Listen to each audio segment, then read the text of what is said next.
죄송합니다. 요즘에 정말 코로나 그 재난 문자가 몇 번이나 오는지 몰라요. 수시로 오기 때문에 중간에 동영상 찍다가 중단되는 경우가 많은데, 이렇게 해서 중단된다는 걸 이해하시고, 가만히 해서 들어주시기 바랍니다. 그래서 이 14만 4천인들은, 정말 그 기존에 그 300명 그 군사에 탈락된 그 사람들 9,700명 마지막 판에 실격됐잖아요. 그들은 정말 자기의 그 목마름의 그 욕구를 충족시키는 것이 더 급했기 때문에 정말 물 마시는 데만 전념하면은 안 되는. 그래서 우리는 사명감이 있어야 됩니다. 가족도, 그리고 모든 우리 집안 이런 것들은 부수적인 것이 돼야 되고, 그러지 하나님 일이 최우선이 먼저 돼야 된다는 것을 이 14만 4천인들은 사명이 이렇다는 것을 우리가 알고서 신앙생활을 한다면 많이 깨어있게 되겠죠. 그래서 이 14만 4천인들은 그리고 이방인들 중에서 지금 이 마지막 시대에는 예전에 그 구약 시대 때 이스라엘은 지금 정말 육적 이스라엘이지만 이 마지막 구약 시대 때 그 하나님의 마지막 사명을 완수하지 못했던 그 이스라엘 백성이 아니라 이방인들 중에서 하나님께서 이 마지막 때에는 레위인을 취하겠다라는 말씀이 있는데 한번 찾아보도록 하겠습니다. 이사야 66장 18절에서 21절입니다.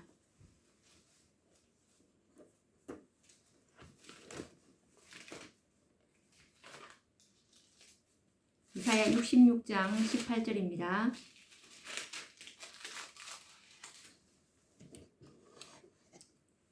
18절부터 21절까지 읽도록 하겠습니다. 내가 그들의 소위와 사상을 아노라. 때가 이르면 열방과 열족을 모으리니 그들이 와서 나의 영광을 볼 것이며, 내가 그들 중에 징조를 세워서 그들 중 도피한 자를 열방 곧 다시스와 뿔과 활을 당기는 룻과 및 두발과 야완과 또 나의 명성을 듣지도 못하고 나의 영광을 보지도 못한 먼 섬들로 보내리니 그들이 나의 열광을 열방에 선파하리라. 나 여호와가 말하노라. 이스라엘 자손이 예물을 깨끗한 그릇에 담아 여호와의 집에 드림같이 그들이 너희 모든 형제를 열방에서 나의 성산 예루살렘으로 말과 수레와 교자와 노새와 약대에 태워다가 여호와께 예물로 드릴 것이요, 나는 그 중에서 택하여 제사장과 레위인을 삼으리라. 여호와의 말이니라.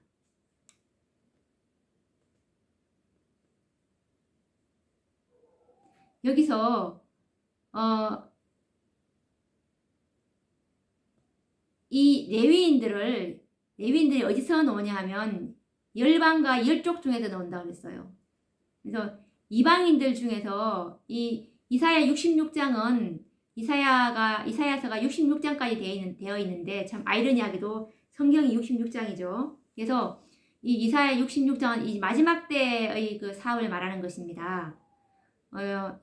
여기서 말하는 이사야 66장 21절의 이 레위인은 바로 이 제사장과 이 레위인을 삼겠다는 그 여호와의 말씀은 곧 14만 4천인들을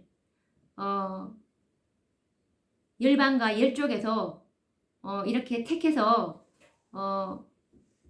하나님의 특별한 소유로 삼으시겠다는 말씀입니다. 그렇게 해서 이제 이들이 깨끗한 그릇에 담아서 이 예물을 드린다고 했거든요. 의로운 예물을 이제 예수님께 드린다고, 의로운 예물 아버지 하나님께 드린다고 했는데, 이들이 의로운 예물을 어떻게 드릴 수 있는지 한번 찾아보도록 하겠습니다. 역대상 29장 14절입니다.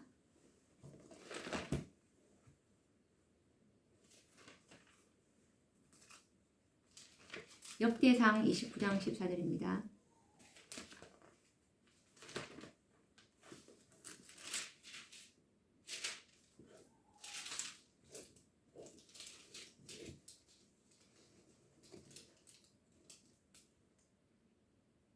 나와 나의 백성이 무엇이 관대 이처럼 즐거운 마음으로 드릴 힘이 없었나이까. 모든 것이 주께로 말미암았사오니 우리가 주의 손에서 받은 것으로 주께 드렸을 뿐이니이다. 여기서 주의 손에서 받은 것으로 주께 드렸다고 했어요. 왜 그러냐면 지금 우리 된 것이 다 하나님께로부터 말미암은 것이잖아요. 우리의 모든 달란터, 우리의 지금 살아있음, 제가 이렇게 말하고 이렇게 생각하고 이런 모든 것들, 저희 모든 소유, 이런 모든 것들이 다 주께로 말미암았는데 이것을 다 우리는 주님의 것이라고 인정합니다. 그렇지만 이 마지막에 주님께서 우리에게 가장 원하는 것은 품성인데, 이 품성은 지금 나의 그 타고난 본성에서 내 스스로 노력하는 그런 것이 아니고 온전히 예수님 걸 받아가지고 새로운 품성인 예수님 걸 받아가지고 하나님께 우리가 드리는 거거든요. 그것이 바로 하나님께 영광을 돌린다라는 그 의미랑 똑같습니다. 우리가 받은 것으로 우리가 예수님께 받은 예수님의 은혜, 예수님이 완전하신 그 품성, 불로 연단된 금이랑 그리고 그 흰옷, 우리가 다 받았잖아요. 얼마나 우리가 갈구했습니까? 그 품성 달라고. 왜냐하면 우리에게서는 어떤 선한 것이 하나도 없기 때문에 하늘에 간합될 수 있는 품성은 오로지 완전하신 품성인데, 왜냐하면 율법이 요구하는 것은 완전한 품성과 의로운 생애를 요구하는데 우리에게는 그것이 없지 않습니까? 그래서 얻을 수 있는 방법은 반드시 예수님께로부터 가서 그것을 받아서 우리가 드려야 되는 거거든요. 그것이 바로 시대의 소망 762페이지에 있는 그 말씀입니다. 우리가 의를 얻는 방법, 믿음으로 말미암는 의, 그게 바로 계시록 18장의 그 기별이고 셋째 천사의 기별이거든요. 셋째 천사의 기별을 잃어버렸기 때문에 다시 한번 그 주어진 기별이 계시록 18장 기별이듯이 우리가 의를 얻는 방법을 알면은 우리가 준비를 할 수가 있습니다. 그래서 시대의 소망 762페이지를 한번 읽어보도록 하겠습니다. 의를 얻는 방법입니다. 하늘에 간합될 수 있는 의입니다.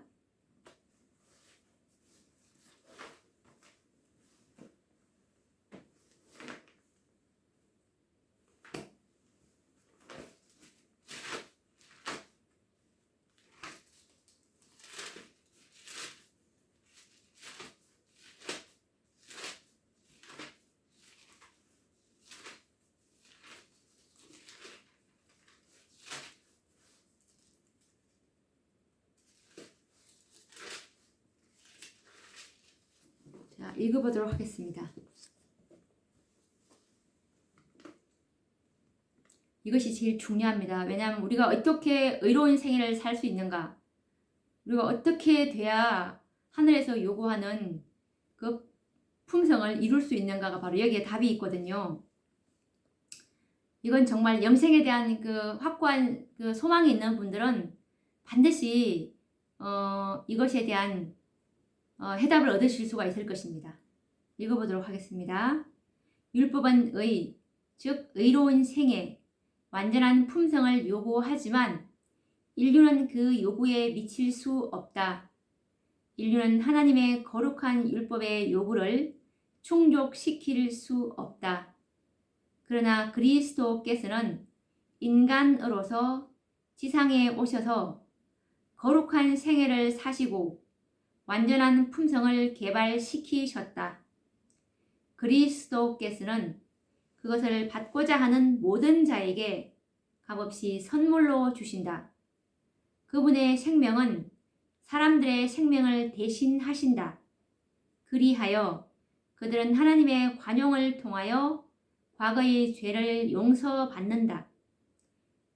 그뿐 아니라 그리스도께서는 하나님의 속성을 사람들에게 불어 넣으신다. 그분은 인간의 품성을 거룩하신 하나님의 품성을 따라 형성하여 영적인 힘과 아름다움을 지닌 훌륭한 건물이 되게 하신다. 그리하여 바로 이 율법의 의가 그리스도를 믿는 자에게서 성취된다. 하나님께서는 자기도 의로우시며 또한 예수 믿는 자를 의롭다 하실 수 있다. 라는 말씀처럼 율법은 우리한테 의로운 생애와 완전한 품성을 요구합니다. 왜냐하면 하나님의 율법과 완전한 조화를 이루어야 우리가 하늘에 적합한 품성이 될 수가 있습니다. 그렇지만 우리의 그 품성은 이미 죄로 인해서 망가져 버렸습니다. 고칠래야 고칠 수가 없게 돼 버렸죠. 그래서 인류는 그 요구에 미칠 수가 없습니다. 그렇게 해서 또 하나님의 거룩한 율법의 요구를 충족시킬 수가 없게 되어 버렸습니다. 그래서 예수님께서 인간으로 오실 수밖에 없었습니다. 그래서 인간으로 오셔가지고 그분께서 거룩한 생애를 사시고 완전한 품성을 개발시키셨습니다. 예수님께서 이렇게 인간으로 오시지 않고 그냥 내가 마련했으니까 나눠주겠다. 그러면 사단이 가만히 있겠습니까? 절대로 가만히 있지 않죠. 반칙이라고 그러죠. 그런데 그분이 인간으로 오셔가지고 그분이 자기가 힘들게 마련해가지고 주겠다는데 그건 사탄이 뭐라고 할 수가 없습니다.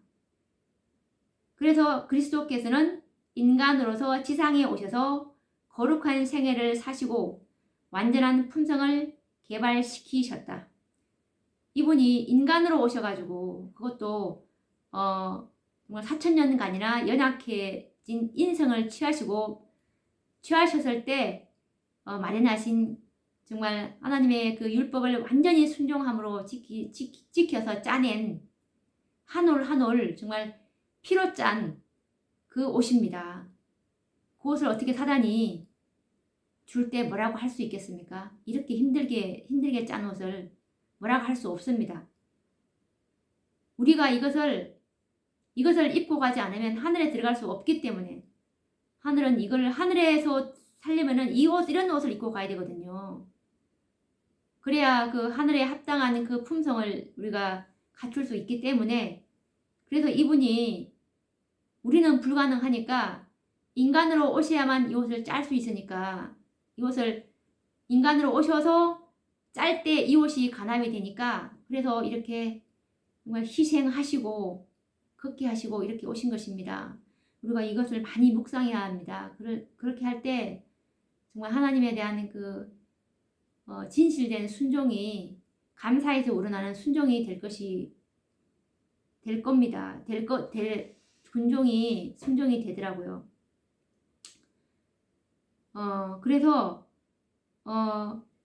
그래서 그렇게 그리스도께서는 그것을 받고자 하는 모든 자에게 값없이 선물로 주신다. 이것을 받고자 하는 자에게는 이것도 또 값없이 선물로 주신답니다. 이 완전한 품성을 너무너무 간절히 원할 때 무료로 값없이 선물로 주신다는 것입니다. 그리고 그래서 이제 이 품성을 받는 자들은 그분의 생명도 받게 된다고 말씀하십니다. 그분의 생명은 사람들의 생명을 대신하신다. 영생을 얻게 된다는 뜻입니다. 이 완전한 품성을 받는 자들은 갖고자 원하는 자들이 이것을 원하잖아요. 그러면 예수님께서 영생도 주신다는 뜻입니다. 그분의 생명은 사람들의 생명을 대신하신다. 그분의 생명은 부활의 생명이잖아요. 그리하여 그들은 하나님의 관용을 통하여 과거의 죄를 용서받는다. 이런 완전한 품성을 받은 자들은 죄도 받는 죄의 도말을 해주신다는 뜻입니다. 그리고 또 뿐만 아니라 그분께서는 하나님의 속성을 사람들에게 불어넣으신다. 하나님의 속성을 불어넣어 주신대요. 하나님의 속성. 우리의 속성이 아니고 우리의 본성이 아니라 하나님의 그 순결하고 거룩한 사랑을 우리에게 불어넣어 주신다는 뜻입니다. 그래서 그분은 인간의 품성을 거룩하신 하나님의 품성을 따라 형성하여 영적인 힘과 아름다움을 지닌 훌륭한 건물이 되게 하신다. 이것이 바로 그 말라기서 3장에 나오는 그분이 우리를 정말 표백하는 제물과 같이 금 얻는 같이 우리를 연단하겠다는 하시는 것이 바로 이 의미입니다. 그래서 정말 이 완전한 품성을 받은 자들이 바로 계시록 14장에 나오는 흠도 점도 없는 14만 4천인들이 될 수 있는 것입니다. 왜냐하면 그 흠도 점도 없는 예전에 제가 그 말씀을 읽었을 때는 어떻게 내가 14만 4천인이 될 수 있을까? 흠도 점도 없다는 것이 도저히 불가능해 보였습니다. 왜냐하면 제 자신을 바라볼 때 그것은 정말 너무나 버거운 말씀이었거든요. 그런데 이 말씀을 깨달았을 때 이렇게 해서 우리가 이렇게 해가지고 흠도 점도 없는 그 품성이 되는구나 라는 것을 제가 깨닫고 나니까 얼마나 정말 그분께 감사하고 그리고 이 정말 그 뭐라고 할까요? 그 신앙생활이 정말 버석버석했는데 그전에는 얼마나 마음이 이렇게 평안 가운데 신앙생활을 하는지 모르겠습니다.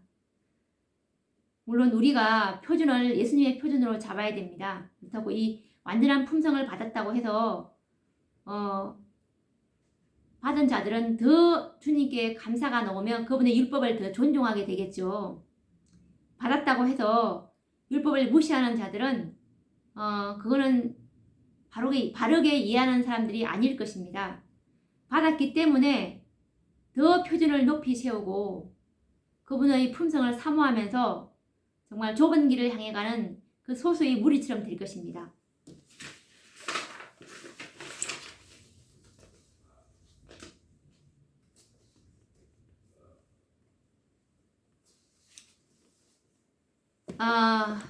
정말 우리가 이 품성은 이렇게 우리가 의로운 품성이 이 완전하신 품성에 예수님의 그 완전한 품성에 참여하기 위해서는 결코 고난을 통하지 않고서는 결코 이렇게 우리가 정결하게 될 수 없는 것이 하나님의 뜻이더라고요. 그래서 지금 많은 시련과 고난을 당하시고 계시는 분들 스스로 그 자취해서 취하는 고난이 아니고 정말 하나님으로 하나님 때문에 받는 그 고난이라면 도리어 기뻐하라고 하셨듯이 그 과정을 통해서 우리가 더 정결하게 되는 것이기 때문에 만약에 고난이 없다면 그것은 우리는 버림받은 것이라고 말씀하셨기 때문에 인내와 정말 오래 참음과 기도로서 그 달게 한다고 나와 있는데 예수님도 고난을 통해서 정결케 되셨거든요.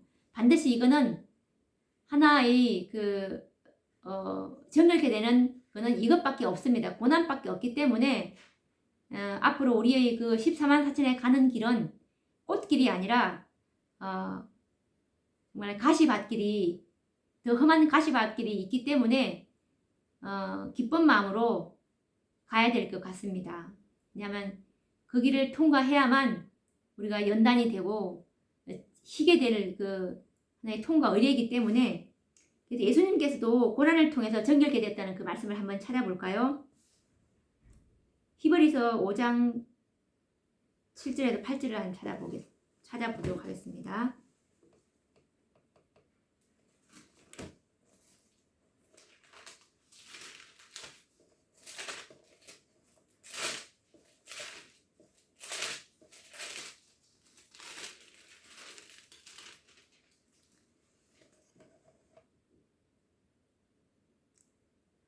그가 아들이 7절입니다. 5장 8절입니다. 그가 아들이시라도 받으신 고난으로 순종함을 배워서 온전하게 되었은즉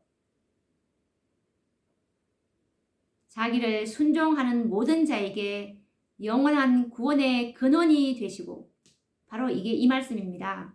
그가 아들이시라도 받으신 고난으로 순종함을 배워서, 고난이 없으면 이게 순종을 배울 수가 없다는 뜻입니다. 정결케 될 수가 없다는 뜻이고, 이렇게 해서 이제 우리가 이 고난으로 온전하게 되었다는 것을, 예수님도 이 과정을 통과했다는 걸 말씀하시고, 그리고 그분은 우리의 영원한 구원의 근원이시라는 말씀을 하고 계십니다. 왜냐하면 정말 그분은 우리 그 죄값도 치루어 주셨지만, 하늘에 갈 수 있는 길도 터 주셨지만, 길만 터주면 뭐합니까? 하늘에 갈 수 있는 적합성이 없으면 우리는 들어갈 수가 없잖아요. 그래서 그분께서 인간으로 오셔서 정말 한 올 한 올 그 피로 짠 그 옷을 마련하시기 위해서 얼마나 그분이 힘드셨을까요? 네. 자기의 그 어깨에 우리 인류의 그 모든 운명이 걸려있다는 것을 그분은 아셨기 때문에 정말 한순간 한순간이 마음을 놓으신 적이 없을 것 같아요. 계속 깨어 있어야 되기 때문에, 한 번 실패하면 우리 인류도 실패하지만 그분도 실패하기 때문에 얼마나 그분 어깨가 무거웠을까요? 그래서 우리가 이런 것을 계속 묵상하게 되면 정말 하나님에 대한 그 감사와 찬양밖에 나오지 않는 것 같습니다.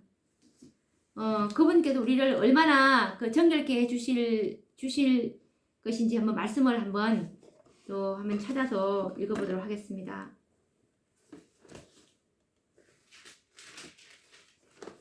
말라기서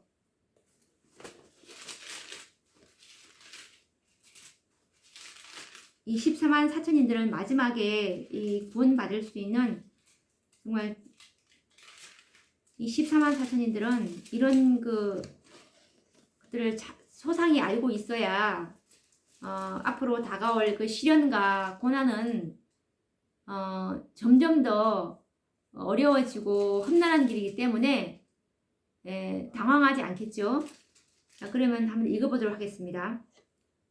이것은 말라기 3장 3절과 4절에 있는 화이트 주석입니다. 이 말씀 속에 제목은 정련하시는 과정입니다. 이 말씀 속에 만군의 주 여호와께서 사람의 마음을 세련되게 하시고 순결하게 하시는 과정이 묘사되어 있다. 그 과정이 영혼에게는 큰 시험이지만 이 방법에 의해서만이 찌꺼기가 제거될 수가 있다. 우리가 시련을 견뎌야 할 필요가 여기에 있다. 이러한 시련을 통해서 우리는 하늘 아버지께 가까이 나아가게 되고 그분의 뜻에 순종하게 됨으로써 우리는 하나님께 의의 제물을 드릴 수가 있다. 우리가 이 방법 밖에는 순결하게 되는 과정이 이 영혼에게는 정말 큰 시험이지만 이 방법 아니고선 이 고난 아니면 찌꺼기가 제거될 수 없다고 합니다. 그래서 정말 시련을 견뎌야 할 필요가 여기에 있는데요. 이렇게 할 때 우리가 하나님께 의로운 제물을 드릴 수 있다고 합니다. 주께서는 우리가 하늘나라에 들어가려면 어디를 깨끗하게 해야 할 필요가 있는지 아신다. 그분은 우리가 시련의 풀무 속에서 온전히 다 타서 없어질 때까지 버려두시지 않으신다. 은을 정련하시는 연단자로서 그분은 우리 속에서 하나님의 형상이 나타나는 것이 보일 때까지 그분의 자녀들을 순결케 하는 과정을 지켜보고 계신다. 비록 고난의 불길이 우리 주위를 태우고 때로는 그 불이 우리를 완전히 삼키지나 않을까 하여 두려울지라도 하나님의 사랑과 친절은 이때에도 우리가 승리한 후 그분 안에서 마음이 자유로울 때와 마찬가지로 우리를 향하고 있다. 풀무불은 순결하고 세련되게는 하지만 삼키고 멸망시키지는 않는다. 우리가 이 고난의 풀무불로 들어갈 때는 이 다 나오고 나서는 순결하고 세련되게는 되지만 결국 이 풀무불이 우리를 삼키지는 않는다는 뜻입니다. 그러니까 태우지는 않는다는 뜻입니다. 하나님은 그분의 섭리 가운데서 레위 자손을 정결케 하신 것과 같이 우리를 정결케 하기 위하여 우리를 연단하신다. 이는 우리로 하여금 의로운 제물을 드릴 수 있게 하기 위함이다.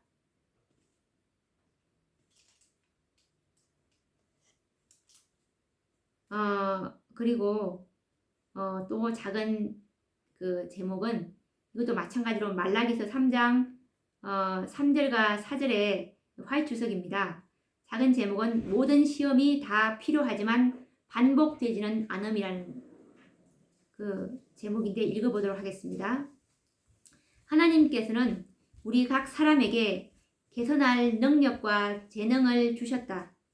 우리는 하나님의 뜻을 행하기 위하여 신앙생애에 새롭고 산 경험이 필요하다. 아무리 많은 과거의 경험이라도 현재의 신앙을 충족시킬 수가 없고 우리 오늘 당한 난관들을 극복할 능력이 되지 못한다.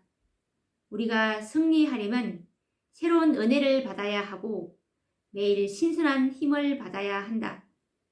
모든 면에 있어서 두 번씩 꼭 같은 조건 하에 놓이는 경우는 좀채로 없다. 아브라함, 모세, 엘리야, 다니엘 그리고 다른 많은 주님의 종들이 혹독한 시련을 겪었지만 다 꼭 같은 방법으로 시험을 받은 것은 아니다. 인생의 드라마에서 각 사람은 그 사람만 당해야 하는 시련과 시험이 있다. 그러나 아주 꼭 같은 시련이 두 번씩 오는 일은 거의 없다. 사람마다 다 타고나는 그 본성들이 다르잖아요. 다르기 때문에 그 결함들이 무엇인지 하나님께서는 다 아시기 때문에 각자에게 시험이 다르다는 뜻이고 그리고 시험이 꼭 같은 시험이 두 번은 오지 않는다는 것을 말씀하고 계십니다. 각 사람은 어떤 일을 이루기 위하여 그의 품성과 환경에서 독특한 경험을 갖고 있다. 하나님께서는 우리 각 사람을 향한 독특한 사업과 목적을 갖고 계신다. 아무리 작은 행동이라도 모든 행동은 우리의 경험 가운데 그것이 차지하는 자리가 있다. 우리는 하나님께로부터 계속해서 빛을 받아야 하고 경험해야 한다. 우리 모두에게는 그것들이 필요하다. 하나님께서는 우리가 가져야 하는 것보다 훨씬 더 많은 것을 기꺼이 주시는 분이시다 라는 말씀이 있는데, 여기서 꼭 같은 시련이 2번씩 오는 일은 거의 없다, 이 말씀은 그 한 번 그 시험에서 통과해야 그 시험이 오지 않지만, 만약에 그 시험이 왔을 때 그것을 거부하고 피하면은 그 시련을 통과할 때까지 또 옵니다. 그거는 어디에 있냐면 초기문집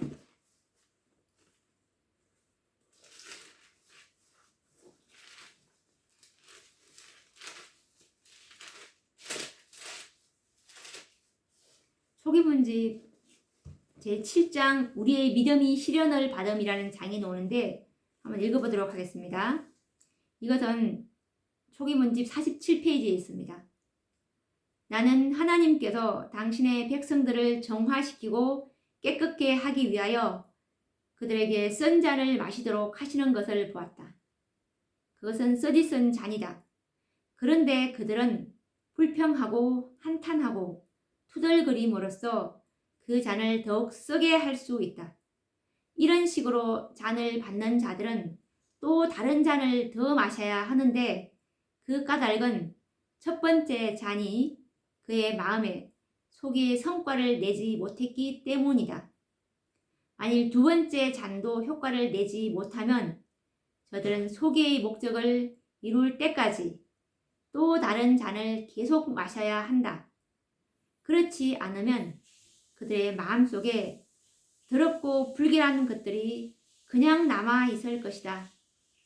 나는 이 쓴 잔이 인내와 오래 참음과 기도로서 달게 될 수 있음을 보았는데, 그것은 그렇게 받아들이는 자들의 마음속에 의도한 효과를 나타낼 것이며 하나님께서는 영광과 존귀를 받으시게 될 것이다.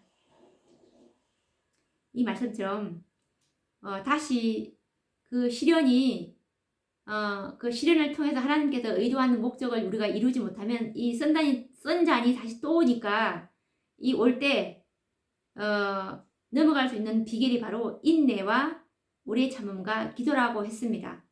그러면서 정말 하나님과 정말 예수님과 동력을 함으로써 이 우리의 정결답이 빨리빨리 이루어졌으면 좋겠습니다.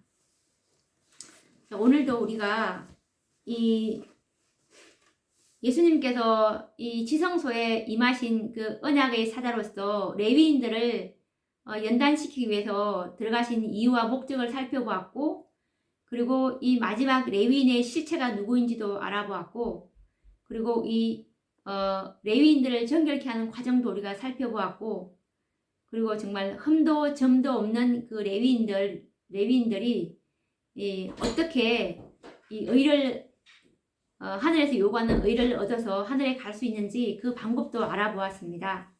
그러면 또 다음 시간에 찾아뵙도록 하겠습니다. 감사합니다.